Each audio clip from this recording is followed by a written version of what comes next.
Bismillahirrahmanirrahim. Assalamualaikum warahmatullahi wabarakatuh.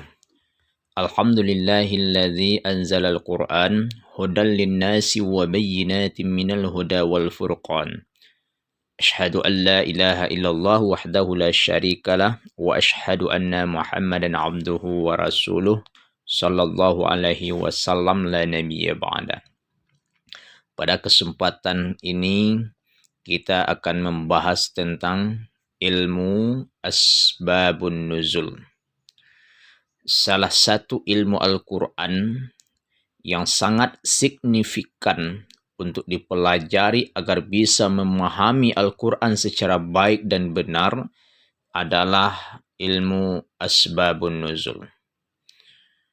Dengan mengetahui asbabun nuzul, diharapkan kita mampu memahami lebih rinci bagaimana membaca, memahami, menafsirkan ayat-ayat Al-Quran dilihat dari aspek kejadian dan peristiwa yang terjadi ketika ayat itu turun.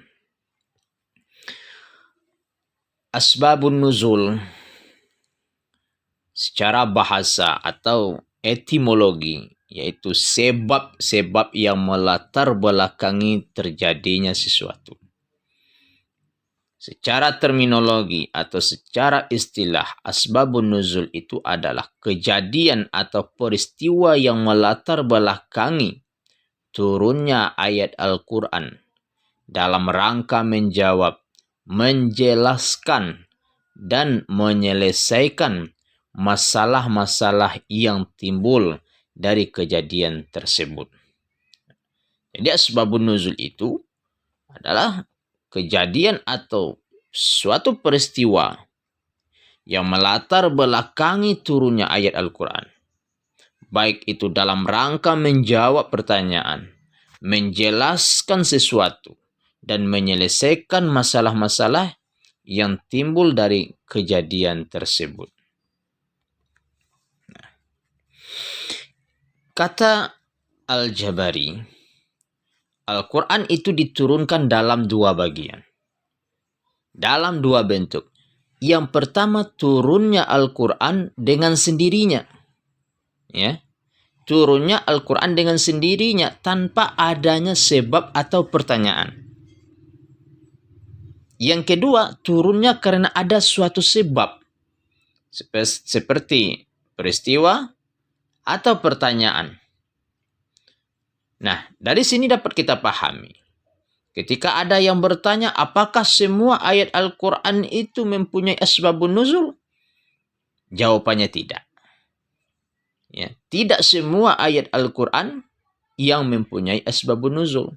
Ya, ada ayat Al-Quran itu yang turun sendirinya tanpa ada sebab. Ya, tanpa ada peristiwa. Dan ada ayat Al-Quran itu yang turunnya karena ada sebab, karena ada suatu peristiwa.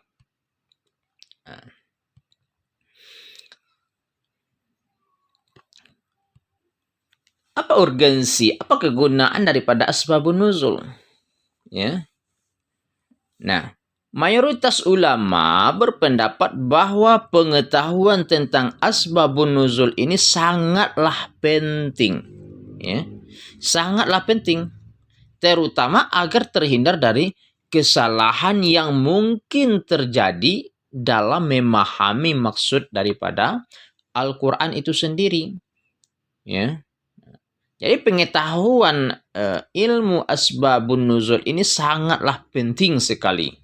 Ya, supaya kita terhindar dari kesalahan-kesalahan yang mungkin saja itu terjadi dalam memahami maksud daripada Al-Quran itu sendiri. Nah, Al-Wahidi, ya, beliau mengatakan kita tidak mungkin mengetahui tafsir suatu ayat.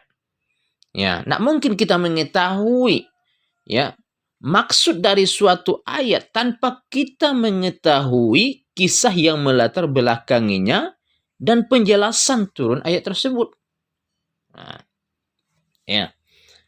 Nah, kemudian Ibnu Daqiqi, ya, beliau juga mengatakan mengetahui asbabun nuzul adalah cara yang terbaik ya, dalam memahami makna-makna Al-Quran. Nah, begitu juga Ibnu Taimiyah. Ya, beliau mengatakan mengetahui asbabun nuzul ayat sangat membantu sekali untuk memahami makna ayat tersebut. Karena dengan mengetahui ya sebab turunnya ayat, kita bisa mengetahui musababnya. Jadi ilmu asbabun nuzul itu sangat penting sekali. Nah, bagaimana cara kita mengetahuinya? Nah, cara kita mengetahui asbabun nuzul itu adalah melalui sumber yang valid. Ya. Baik itu melalui hadis-hadis Rasulullah atau melalui riwayat-riwayat yang sahih. Nah, kemudian bentuk asbabun nuzul. Ya, bentuk-bentuk asbabun nuzul. Nah, ada dua bentuk asbabun nuzul ini. Yang pertama, bentuk peristiwa. Ya. Sebab turunnya ayat ya, yang dalam bentuk peristiwa itu misalkan seperti peristiwa berupa pertengkaran. Ya. Turun ayat. Ya. Misalkan perselisihan ya antara golongan suku Aus dengan Khazraj, ya perselisihan itu didatangkan oleh pihak luar, ya, yaitu dari kaum Yahudi. Nah, peristiwa itu menyebabkan turunnya beberapa ayat, ya, beberapa ayat. Ya, seperti surah Ali Imran ayat 100. Nah, turunnya ayat ini ya salah satunya adalah untuk menjauhkan seseorang dari perselisihan. Nah, kemudian peristiwa yang berupa kesalahan serius. Ya, seperti seseorang yang mengimami sholat sementara dia sedang dalam kondisi mabuk. Ya, dia jadi imam, ya dia kondisinya mabuk sehingga tersalah, ya. Ada kesalahan yang serius di saat dia membaca ayat. Ya, yang dibaca itu adalah surah Al-Kafirun. Nah, qul ya ayyuhal kafirun, ya, la a'budu ma ta'budun. Nah, ketika dia membaca la qul ya ayyuhal kafirun la a'budu ma ta'budun itu dia tidak baca lanya, dibacanya a'budu ma ta'budun. Aku sembah apa yang kamu sembah. Ya. Maka turunlah ayat. Ya, turunlah ayat. Ya ayyuhallazina amanu la taqrabus shalah wa antum sukara. Ya, hatta ta'lamu ma taqulun. Ya. Jadi itu berkaitan dengan permasalahan yang serius. Nah, itu berkaitan dengan peristiwa. Ya. Bentuk yang kedua itu adalah pertanyaan. Nah, ada pertanyaan. Misalkan pertanyaan yang berhubungan dengan masa lalu. Ya. Nah, ketika ditanyakan masa lalu tentang misalkan menanyakan tentang Zulkarnain, ya. Wa yas'alunaka an Zulkarnain. Ya. Mereka bertanya kepadamu tentang Zulkarnain. Ya. Nah, kemudian pertanyaan yang berhubungan dengan sesuatu yang sedang berlangsung pada waktu itu. Ya. Wa yas'alunaka 'anir ruh. Ya, pertanyaan tentang ruh misalkannya, ya. Nah, turun ayat. Ya. Wa yas'alunaka 'anir ruh.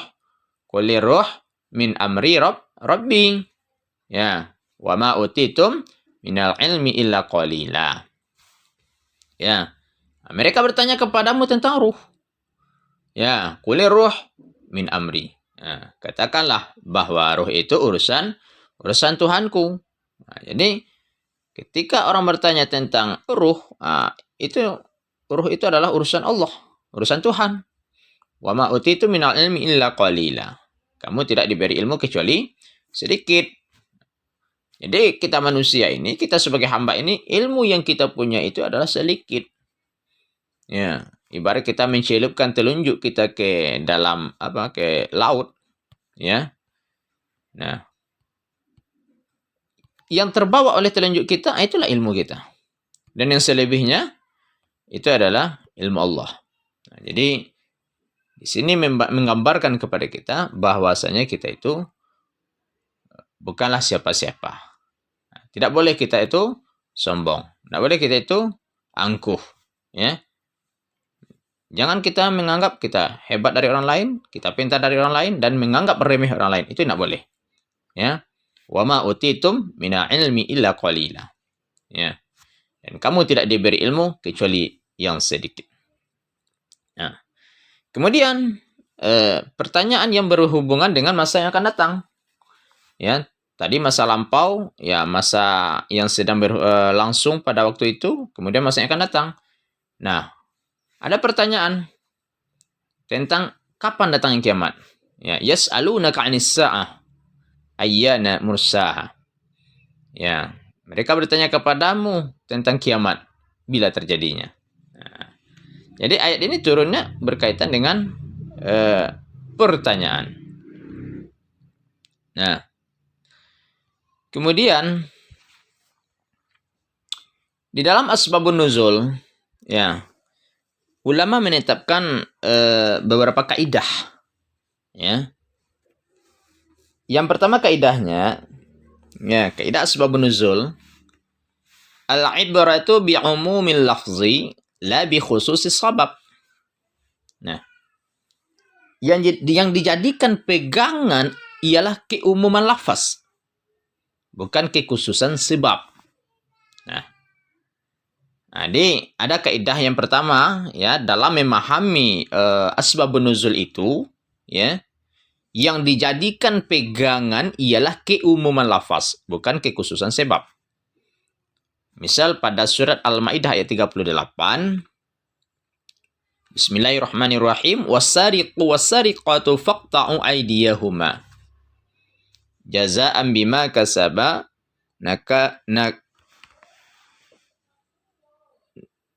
nakala minallah wallahu azizun hakim. Ya. Pencuri laki-laki, pencuri perempuan, ya, potonglah tangan keduanya, ya, sebagai pembalasan bagi apa yang mereka kerjakan dan sebagai siksaan dari Allah, dan Allah Maha Perkasa lagi Maha Bijaksana. Nah, bila kita lihat, ya, bila kita lihat di dalam surat Al-Maidah ayat 38 ini, ya, dengan memperhatikan kaidah yang dipakai tadi, ya, kalau melihat sebab turun ayat itu, berarti pencuri yang dipotong tangan hanyalah pencuri pencuri yang terjadi pada masa tersebut. Ya, artinya ayat ini turun berkenaan dengan pencurian sejumlah perhiasan. Ya, turunnya ayat ini, ya, itu berkenaan dengan pencurian sejumlah perhiasan yang dilakukan oleh seseorang pada masa Nabi.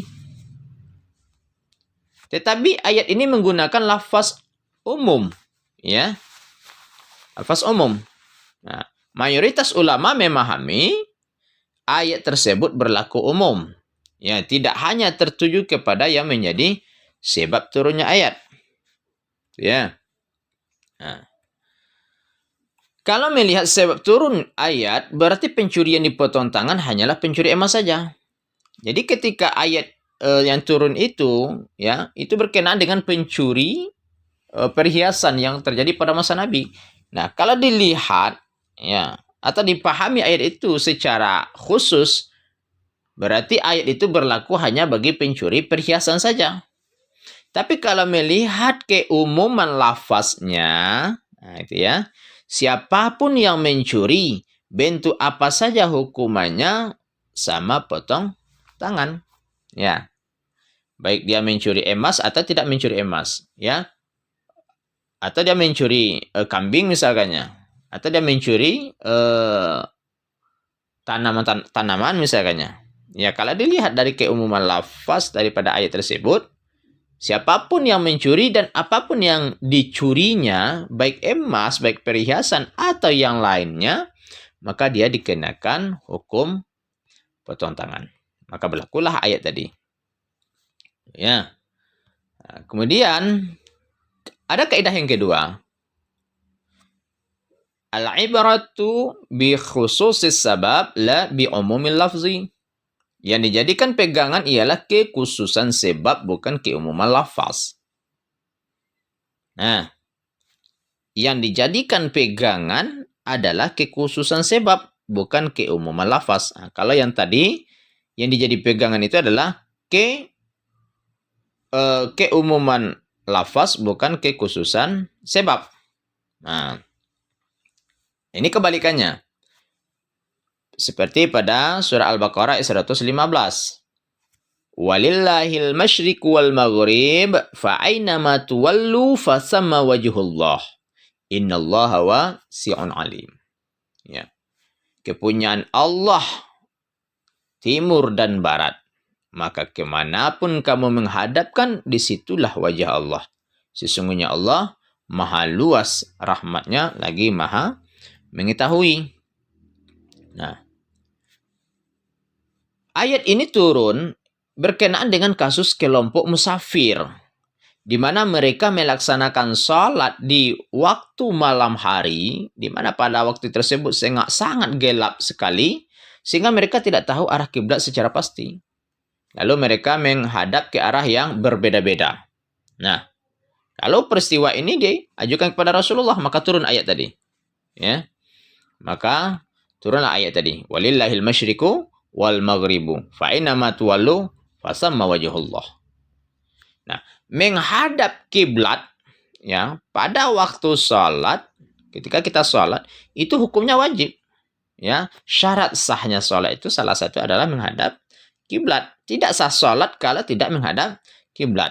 Nah, kecuali jika terjadi kondisi seperti ketika ayat itu turun. Nah, itu ya. Itu pun harus berusaha terlebih dahulu untuk mengetahui arah yang sebenarnya. Nah, kalau kita lihat keumuman lafaz dari ayat tersebut, jika hanya berpegang kepada redaksi ayat, maka hukum yang difahami dari ayat tersebut adalah tidak wajib menghadap kiblat pada waktu salat, ya, baik dalam keadaan musafir atau tidak. Nah, pemahaman seperti ini jelas keliru karena bertentangan dengan ijma para ulama. Nah, tapi kalau melihat kekhususan sebab, ya, ayat tersebut hanya diperuntukkan bagi orang yang dalam kondisi tertentu, ya, bukan dalam kondisi biasa atau bebas. Kondisi tertentu itu maksudnya misal ketika seseorang dalam musafir, ya, dia berkendaraan, sholat di atas mobil. Ya, kan ada sholat di atas mobil itu. Untuk wuduknya diganti dengan tayamum. Nah, ketika dia sholat, ya, kan tidak mungkin dia harus menghadap kiblat. Ya, nanti dipesan pula sama sopir, Pak, jangan belok-belok ya, lurus saja jalannya, saya lagi sholat.